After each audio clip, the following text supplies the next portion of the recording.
pra gente mergulhar nessa história, até porque tem várias versões da história do DSM, cada um conta uma história, sabe? Tem uma história oficial, tem a história dos bastidores, tem coisa que não foi escrita, é meio complexo até de estudar, mas ele veio num momento em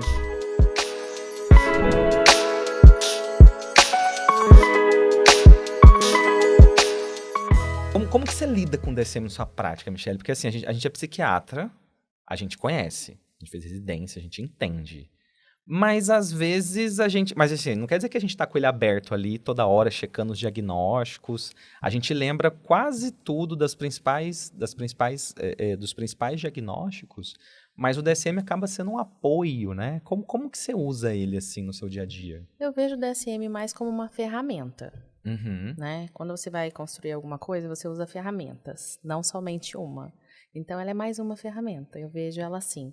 Não é, ela dá um direcionamento, ela dá um norte, mas ela não é, a Bíblia, né? Ela não resume a sua prática, ela né? não resume tudo o que você observa no paciente. Então, a gente observa que tem coisas que vão muito além do DSM no paciente, né? E tem coisas que ficam aquém. Então, você precisa procurar outras alternativas, outros meios para conseguir ajudar aquele paciente em si. Só critérios diagnósticos, às vezes, né, fica insuficiente. Eu gosto de pensar sobre isso, porque a gente acaba entrando num terreno mais ou meio espinhoso, assim, quando a gente começa a falar sobre o DSM, porque o DSM é meio que o chão da psiquiatria. Então, toda a base do conhecimento da psiquiatria, ele existe a partir do que o DSM criou. Então, o DSM é o manual diagnóstico e estatístico de transtornos mentais. Então, os diagnósticos em saúde mental estão todos lá. Então, se eu estudei na faculdade, na residência ou na faculdade, como que trata transtorno bipolar, em algum momento teve que consultar o DSM e falar assim, mas o que é transtorno bipolar? O que é uma síndrome do pânico? O que é um transtorno de ansiedade? A gente sempre acaba voltando para lá, né? E claro que na medicina baseada em evidências é relevante ter esse consenso, mas ao mesmo tempo tem vários médicos de alta categoria, vários pesquisadores importantes que veem várias problemáticas no DSM, né? Então, eu sinto que a psiquiatria acaba ficando nesse ponto complexo entre a gente buscar se validar, buscar ser cada vez mais uma ciência precisa, baseada em evidências, mas, ao mesmo tempo, os conceitos do que a gente trata tá sendo discutido ainda, né? Não tá fechado, não terminou a conversa, né? Para ser bem sincera, eu acho que isso nunca vai fechar. Uhum. Porque cada indivíduo, ele é uma complexidade tão imensa que seria... Eu não vejo como possível você categorizar tudo isso num livro. Uhum. E um outro ponto é que esse livro ele tem que servir para muitos interesses. Tipo, a gente tem o nosso interesse como médicos de ter um guia clínico. Então, eu quero oferecer um tratamento, eu preciso de um guia. Aí ele é meu guia. Mas o pesquisador, ele precisa de um outro guia que é para fazer pesquisa. Aí, as necessidades dele como pesquisador é que o diagnóstico seja ultra preciso, que seja mais fechadinho possível. Quanto mais preciso for, quanto mais critérios tiver, melhor para o pesquisador. Para a gente já não. A gente já quer saber da utilidade clínica disso. Aí tem o juiz também quer bater o martelo, quer pagar o INSS. Vai pagar ou não vai pagar o benefício para a pessoa? Então você começa a ter vários interessados, e aí a forma como o DSM for se organizando, ele vai contrariar ou atender a alguma necessidade dos vários usuários desse livro, né, dessa referência. E aí é interessante se lembrar que, tipo, tem o DSM e tem outras classificações, né? Você tem a CID, que é a classificação da OMS. A CID está bem correlacionada com o DSM, né? É um outro livro, ele é feito por uma outra editora, ele tem uma outra programação, mas eles costumam andar juntos. Vez ou outra que eles têm um detalhezinho conceitual separado, mas tem um outro livro também. Então, a gente usa aqui no Brasil, na verdade, os códigos do CID. Isso é uma coisa engraçada, né? Porque a gente usa os diagnósticos do CID em todo atestado, em todo lugar, Mas quando nós vamos estudar de verdade, é no DSM. Uhum. Porque clinicamente o DSM, ele é mais palpável, né? Ele explica melhor, ele tem um texto melhor, né? Ele é um... O DSM, é o que eu falei, eu vejo ele como uma ferramenta. Quando a gente vai laudar um paciente, por exemplo, é impossível você não necessitar do DSM ou escrever, até por uma intuição de tudo que você já estudou, né? Baseado no DSM. Mas na hora de avaliar o paciente, ajudar ele, né? Dar um tratamento, eu acho que a gente precisa ver ele em outros aspectos que às vezes o DSM não aborda tanto. A espiritualidade, por exemplo, é uma delas. Né? não, As lá não vai ter nada crenças, disso. pois é, as crenças do paciente direcionam muito como ele funciona no dia a dia. Uhum. É muito diferente um paciente evangélico de um paciente do candomblé, por exemplo. Um ateu. Eles vão lidar com algumas situações de uma maneira completamente diferente, vão acreditar, às vezes, em alguns sintomas completamente diferentes. Então, se eu não entendo aquele meu paciente, se eu não consigo enxergar ele naquele contexto, como que eu vou ajudar o paciente? O DSM não entra nessa questão. O DSM, ele surgiu, eu tava dando uma olhada na história da criação dele e eu entendo que é pra gente mergulhar nessa história, até porque tem várias versões da história do DSM, cada um conta uma história, sabe?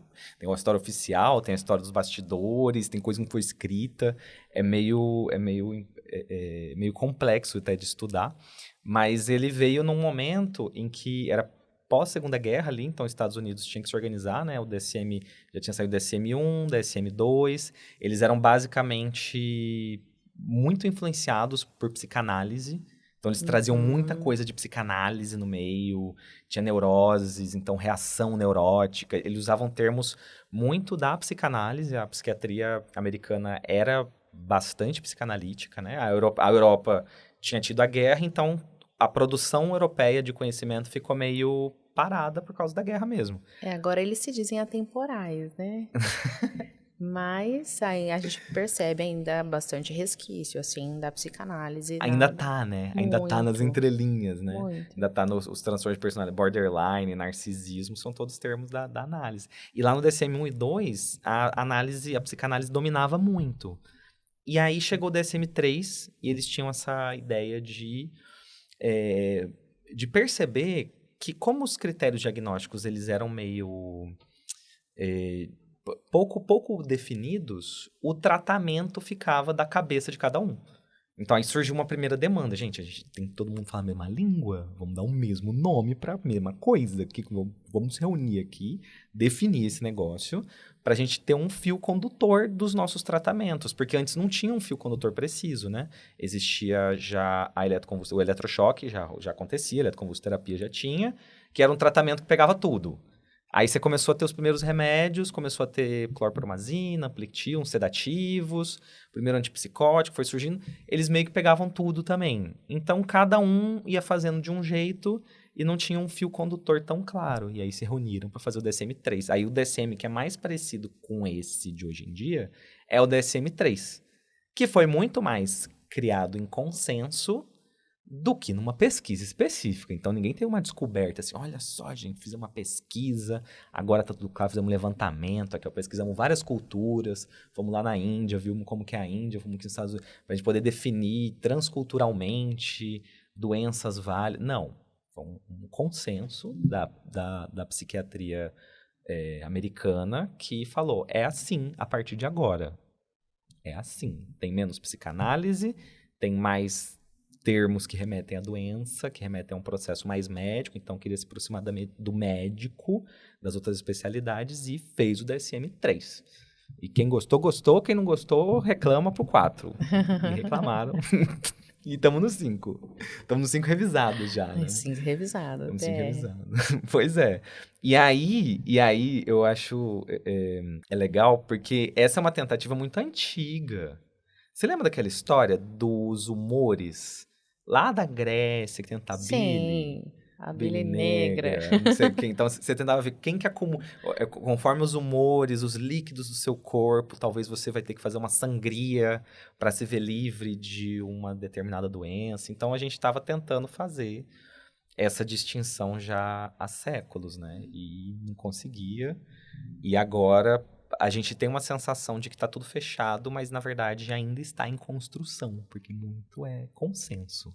Uhum. E as síndromes mentais sempre existiram, né? Então a gente percebe aí durante a história essa procura, essa busca por tentar descrever aquilo que eles estavam vendo, né? Então a grande maioria dos transtornos mentais foram descritos assim. Você observa uma alteração numa pessoa, depois você pega uma outra pessoa que tem alterações parecidas, e aí eles começaram a fazer a descrição desses sintomas e começar a juntar, né, em grupos, vamos dizer assim, para dar um diagnóstico específico. E foi assim que foi. Agora estamos aí com mais de 200, quase 300. Não, a gente teve até essa dificuldade de encontrar um número certo, né? Porque são mais, a gente chegou com mais de 250, quase 300 diagnósticos. Dados pelo DSM-5. Pelo DSM-5, só que se você for contar os especificadores, né, os detalhes, então tem diagnóstico de dependência alcoólica, abstinência alcoólica, com ou sem sintomas psicóticos, ou com, sem, cada um é um diagnóstico diferente. Se for contar todos os especificadores, o número cresce bastante.